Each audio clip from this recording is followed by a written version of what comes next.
The 11th century was a time of great change and upheaval. Europe was slowly emerging from the Dark Ages. Meanwhile, the Islamic world was experiencing its golden age, stretching from Spain to Persia. This set the stage for a clash of civilizations, the Crusades. For 2 centuries, Christians battled Muslims for control of the Holy Land. This land, where Jesus lived and died, held deep religious significance for both faiths. The Crusades were brutal and bloody wars that left an indelible mark on history. In the 7th century, Muslim armies conquered vast territories, including Jerusalem. Initially, Christians were allowed to visit their holy sites, but this changed in the 11th century. The Seljuk Turks restricted Christian access to Jerusalem, sparking outrage in Europe. Desperate, the Byzantine Emperor turned to the west for help, setting in motion a chain of events.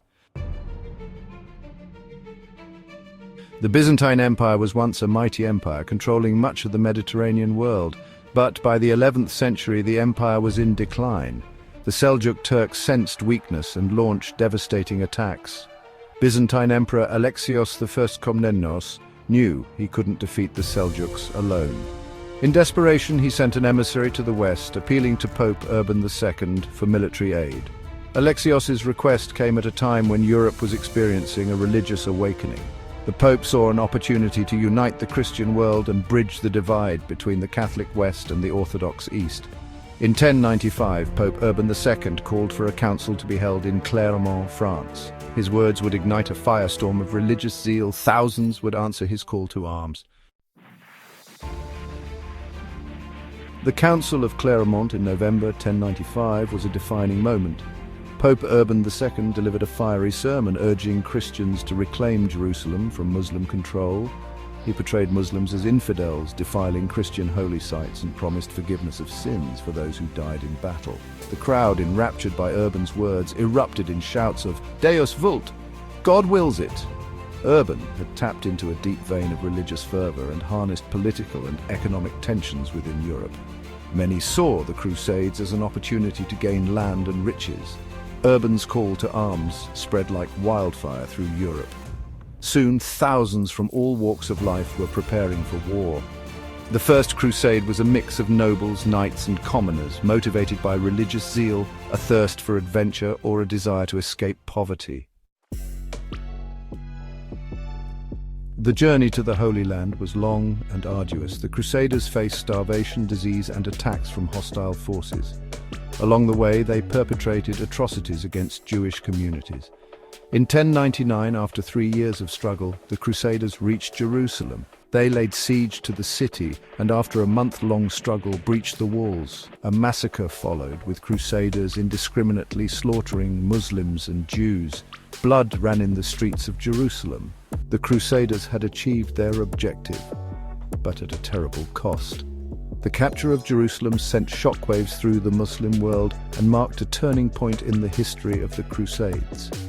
It led to the establishment of fragile Crusader states in the Holy Land, which would be a source of conflict for centuries to come. The Crusades had a profound impact on Europe.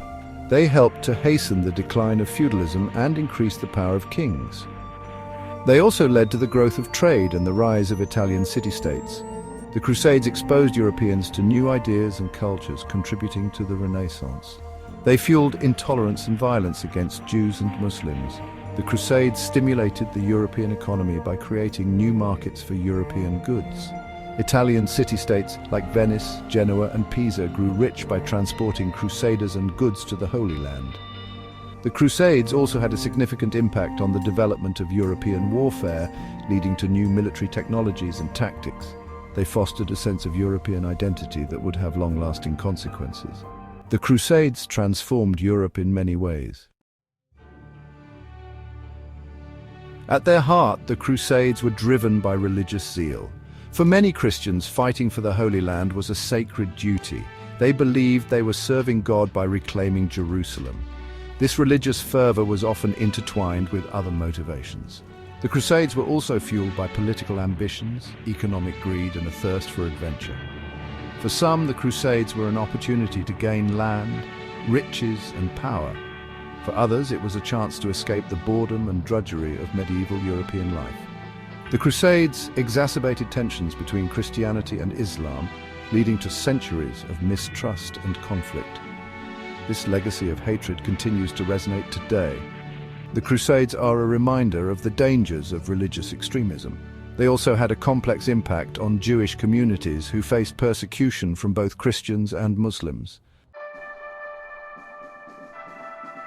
The initial success of the First Crusade proved difficult to replicate. Later crusades were plagued by infighting, poor leadership, and strong Muslim resistance. The Crusader states established after the First Crusade were gradually reclaimed by Muslim forces. The Fourth Crusade, launched in 1202, was a disaster. Instead of reaching the Holy Land, the Crusaders sacked Constantinople, the capital of the Byzantine Empire. This act of betrayal shocked the Christian world and further weakened the Byzantine Empire. By the late 13th century, the Crusades had lost momentum. The last Crusader stronghold in the Holy Land fell in 1291. The Crusades, once a symbol of Christian zeal, had ended in failure, but they left a lasting impact on history. The Crusades are a reminder of religion's power to motivate both great acts of compassion and terrible acts of violence. They are a cautionary tale about the dangers of fanaticism and intolerance. They are also a testament to the enduring human desire for meaning and purpose. The Crusades continue to fascinate and spark debate. They are a reminder of the complexities of history. They cannot be easily categorized as good or evil. They were shaped by a complex interplay of religious, political, economic, and social factors. The Crusades are a reminder that history is not a simple narrative of progress. It is a story of conflict and cooperation, of progress and setback. We must learn from them if we are to avoid repeating the mistakes of the past.